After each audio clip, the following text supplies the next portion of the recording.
All right, if you're watching this video, you're going to want to know how to replace the bearings in your marine alternator.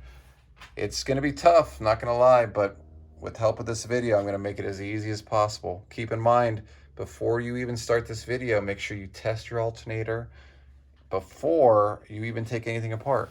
Then I'm going to show you how to replace the bearings in here if that is something that you wanted to do and you didn't want to have to replace the entire alternator.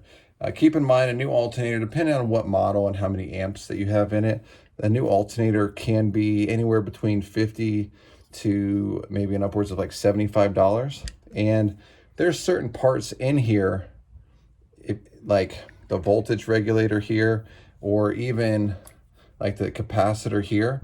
By the time you add up these two parts, you're better off just replacing the alternator if either one of these or the pair goes out. Now, if it is just the bearing that goes out, the bearings are pretty cheap. You should be able to get both bearings for about 20 bucks, and 20 bucks and a little bit of elbow grease, right? You'll be able to replace this. More specifically, the bearings that are in here. All right, so let's go ahead and kick this off. And you can start either on the front, which is where this bolt is here, or you can start disassembling in the back. I like to go with the front first.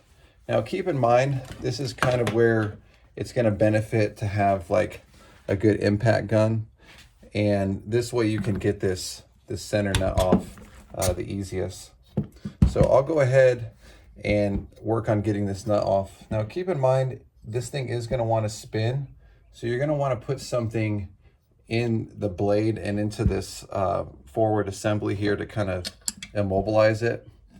All right, and keep in mind, if this thing is rusted really, really bad for you, you may wanna put some penetrating oil in there first before you think about doing this.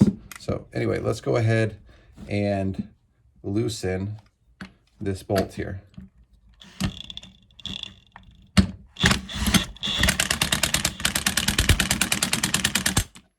Now you can see this one is it's a little trouble to get it off, so I'm just going to increase the torque on it. And boom. That came off. Save your nut. Okay. And here's the lock washer. Then from there, we're going to need to get the pulley off. Now, like I said, depending on how rusted yours is, it may take a little bit of extra elbow grease to get this pulley off, but all right, I'll wiggle it a little bit. And do note that there is a little key in there, so it does go in one direction. All right, save that. And then this little fin will need to come off as well. And then here's our blade, fan blades, all right. Set that aside. And to keep everything nice and organized, I like to put all this in one designated area like we got there. And don't forget this little spacer, but in order to get this spacer, we have to get this little key off. Now, there's a few different ways to get it off, and you have to kind of use your imagination, but ultimately what you want to do is get underneath. Okay, you'll see now that that little device came off. Set that aside. And then that little keeper, just flip it upside down.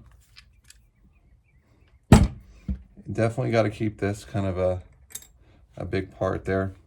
All right, so that's pretty much everything from here that you're going to need. Now we can start taking apart the back. So go ahead, remove, right, that guy, positive and negative terminals. All right, and then this little red piece, the indicator light terminal, that's got to come off. All right, and then we've got this one's going to be, these are our 1/4-inch bolts to get the cover off.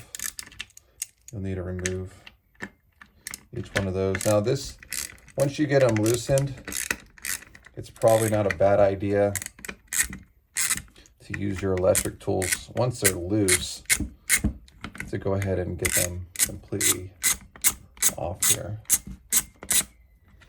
All right, that one came off pretty easy. All right, set that one aside. All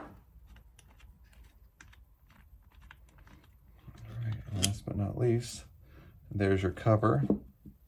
And don't forget about our 2 screws. I'm going to go ahead, just so we don't forget, I'll put those like so you don't forget where those go. All right, now we got the capacitor and our voltage regulator. It's still going to be 1/4 inch to get the capacitor off.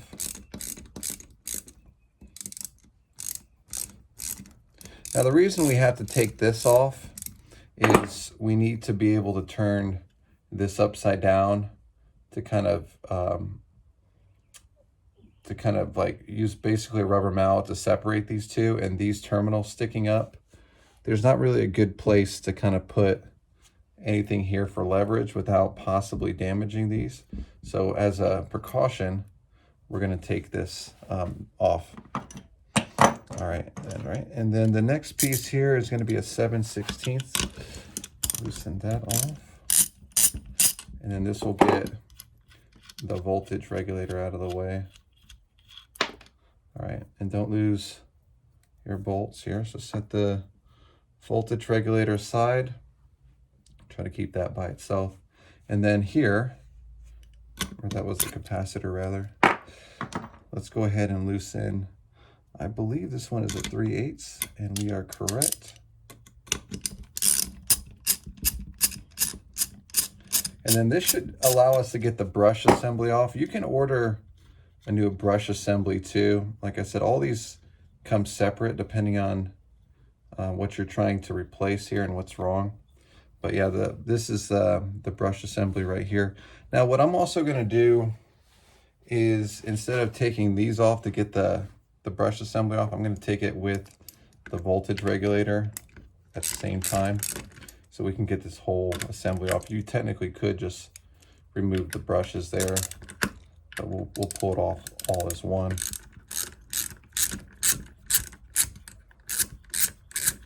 All right. And there are 2 little gaskets underneath here. They're a non-metallic style gasket. All right. Let's see how quick we can pull this off here. All right, just about. See if we can get this last one off. Yep, and like I said, there are 2 gaskets underneath here, and then you'll see the brush, it's spring loaded. Okay, and like I said, you can buy this by itself or the voltage regulator by itself too. These 2 together, for the most part, are going to be the same price as you would pay for a brand new alternator, so keep that in mind if you do need to replace it. This one looks like it wouldn't be bad to polish it up, and the springs look like they got pretty good tension on it. But we'll hope that that one doesn't have any issues. All right, and then we've got these 3 1/4 inch bolts up here.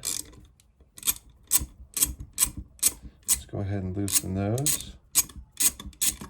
All right, there's one.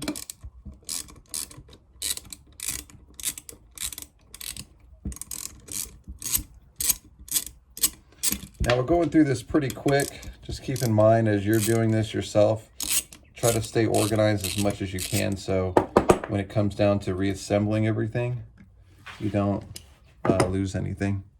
All right, so we got our 3 bolts. All right, those are going to be unique. All right, and then last but not least with this one, in order to get this completely off, we need to take these little guys off here. I know what you're thinking. Finally, you got your electric device here. Okay.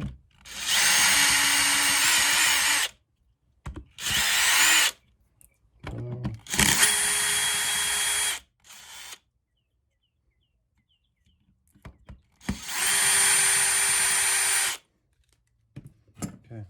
4 bolts. Keep those separate too. And then that will allow you to get this little guy off.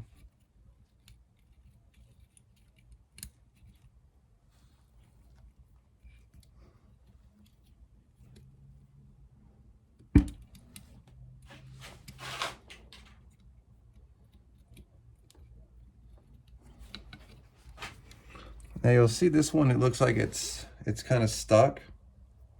So what we're gonna do, so we can get, you'll see there's a, there it goes. It's like a heat sink. You'll see it's kind of stuck back there, but it's all one piece. So keep that in mind as you're pulling this off, that this little heatsink area may be stuck, and we'll save that. Okay, so this is what we got next, and this is your ground bolt. This is the capacitor bolt. You can leave those alone, but we do need to take these 4 1/4-inch screws off, and this is where your electric gun definitely comes into play. All right, let's not have the clutch on there.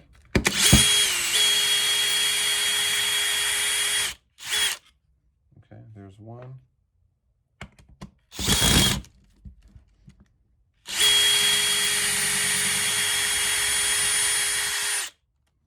Okay, there's 2.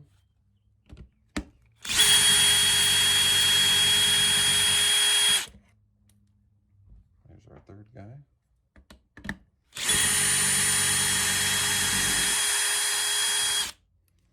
Okay, and here's 4. Now we should be able to separate the cases here like that. All right, so you can see here, this is the straighter, and that one can be separated. Set that over here. And here's where the rear bearing goes. You may want to take like a paper towel, clean this area real good, make sure that looks fine. Then you can set that aside here. And then this is our rotating assembly. Okay, so may have to just hit it, right? And you can hold the case, right? And give it a good whack, and it should, depending on how rusted it is right there, but your rotating assembly should come out, and then you'll see where your bearing is right there. Okay, so you can see we flipped this around, and we've got 3 1/4-inch bolts here. Okay, let's go to our screw gun here. And we want to keep these in their own little spot so we don't lose it. Now these are one of the bearings that we were talking about.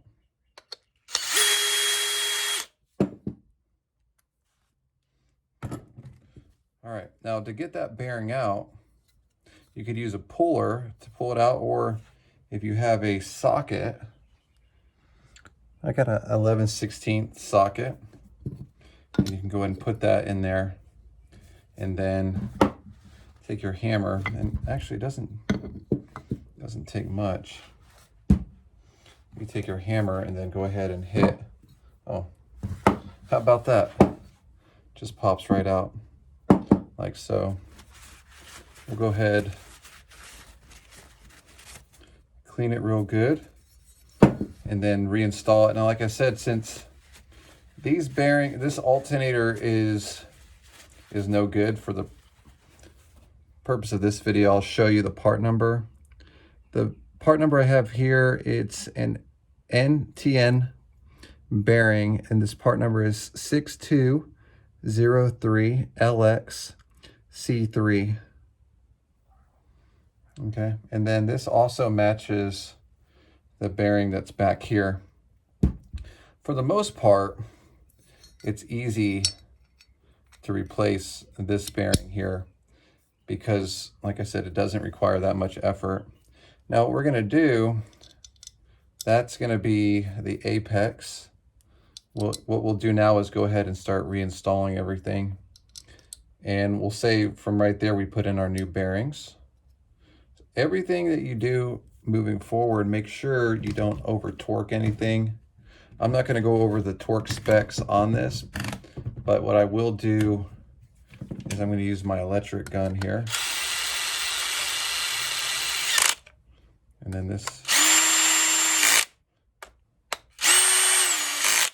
All right. And then that, obviously, that would be your new bearing right there. And we'll set this aside for right now. Now, the rotating assembly is what makes it tricky. When you buy this, you have to buy this actually from, like, as an assembly if you wanted it. This part here is typically about $80. So like I said, if you're going to be replacing this, you might as well replace the entire alternator with a brand new one. This part here is sponsored by Van Sports Center out of Michigan. I'm going to throw their links in the comments field below and in the description field. So if you need anything from them, you can hit them up. But they're the ones who provided this for me for reference in this video, and definitely appreciate that. This one has the German NTN. It says 6203C3, same as the other one, but brand new. Now, what I'm going to show you is, in order to get to that bearing, it's going to take a little bit of effort. Now take a look at this one. This one I've already done all the legwork on it. What you're going to have to do here is, you can see, let's see if we can get the thread back in here like so. The first thing you're going to have to do is unsolder these two connections here, right? Once you unsolder it, you'll take something, preferably not one of your bolts, and you'll set this, you can set it like on a 2x4. And what this will do is it'll separate this insulator from the rotating assembly, like such.